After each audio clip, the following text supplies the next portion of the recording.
What's up, Silo fans? It's your boy, Flick Spoiler, back at it again. And if you thought Season 1 was a wild ride, buckle up because we're about to dive deep. Let's rewind and recap all the mind-blowing moments from Season 1. And remember, no book spoilers here. We're experiencing this roller coaster together. So smash that subscribe button, grab your favorite snack, and let's get into it.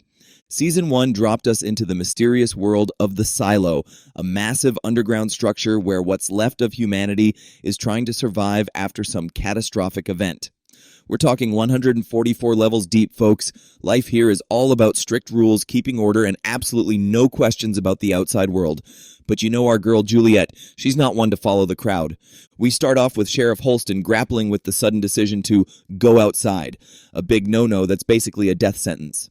After his departure, Juliette, a badass engineer from the lower levels, is unexpectedly picked as the new sheriff. She's tough, she's curious, and she's not buying the official stories. As she digs into Holston's case, she uncovers some seriously shady stuff. Turns out, there's a whole lot the higher-ups don't want people to know. Secret files, hidden messages, and a past that doesn't add up. The big wigs like Bernard from IT and the folks at Judicial are super sketchy, pulling strings to keep everyone in line. The deeper Juliette goes, the more dangerous things get. People have to know. People start disappearing, alliances are tested, and rebellions spark. By the end of Season 1, Juliette discovers that the reality they've been fed might be one big lie. In a jaw-dropping finale, she suits up and steps outside, ready to face whatever's out there. Talk about a cliffhanger. Now, fast forward to the Season 2 teaser. Holy smokes, it's a game changer. It kicks off inside another silo, and at first I'm scratching my head thinking, are we flashing back to before Silo 18? We see this kid, and I'm trying to piece together who he might be. But hold up. Plot twist. We're actually peeking into Silo 17, and things are going down. We're witnessing a full-scale rebellion. People are rising up, and the powers that be are not having it. They decide to flood the silo, forcing everyone to either drown or face the toxic world outside. Brutal, right? This raises a big question. Are all the silos connected somehow? Maybe there's an underground network or tunnels linking them together. Remember that massive water reservoir at the bottom of Silo 18 in Season 1? What if that's not just a reservoir, but actually floodwater from Silo 17 spilling over? Mind blown. This could explain why the silos are isolated now. Maybe they had to seal themselves off after the rebellion to prevent further chaos. Then we see a group of people leaving a silo, waving a green flag, a symbol of hope or surrender. Fast forward to Juliette in the teaser, finding that same flag surrounded by a field of bodies. It's clear these people tried to escape but didn't make it because the outside air is still toxic.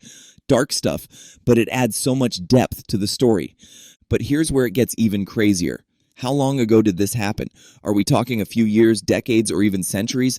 I'm betting it's been a long time, like 100 to 200 years. People in Silo 18 seem to have zero memory of these events, so it feels like ancient history to them. And let's talk about the mysterious new character played by the legend himself, Steve Zahn. I'm guessing he's a survivor from Silo 17. Maybe he and a handful of others managed to hide out during the flood, living in the shadows ever since. Juliette might think she's stepping into an abandoned silo, but surprise, there's still life in there. We also catch a glimpse of Juliette underwater, seemingly trying to open floodgates or doors. Is she attempting to connect with another silo? Maybe she's trying to prevent another disaster. Either way, the stakes are higher than ever. There's also this intriguing poster in the teaser thanking the founders of the silos, but it seems like they've been forgotten over time. Who were these founders? I've got a theory that they were the ones who initiated the Silo project to save humanity from some global catastrophe, be it climate change, nuclear fallout, you name it.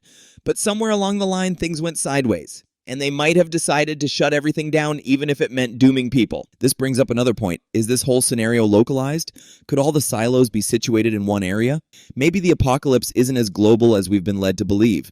Perhaps it's a controlled environment gone wrong, and the outside world isn't entirely uninhabitable. It's a bit of a head-scratcher right now, but that's part of the fun. It looks like Season 2 is gearing up to explore inter-silo relationships, conflicts, and maybe even a larger network of survivors. The possibilities are endless, and I am absolutely stoked to find out. What are your thoughts and theories? Drop them in the comments below. And don't forget, if you're as hyped as I am for Silo Season 2, hit that like button and subscribe for more updates. We've got some juicy stuff coming up for Severance too, and you won't want to miss it. Thanks for tuning in, and I'll catch you in the next one.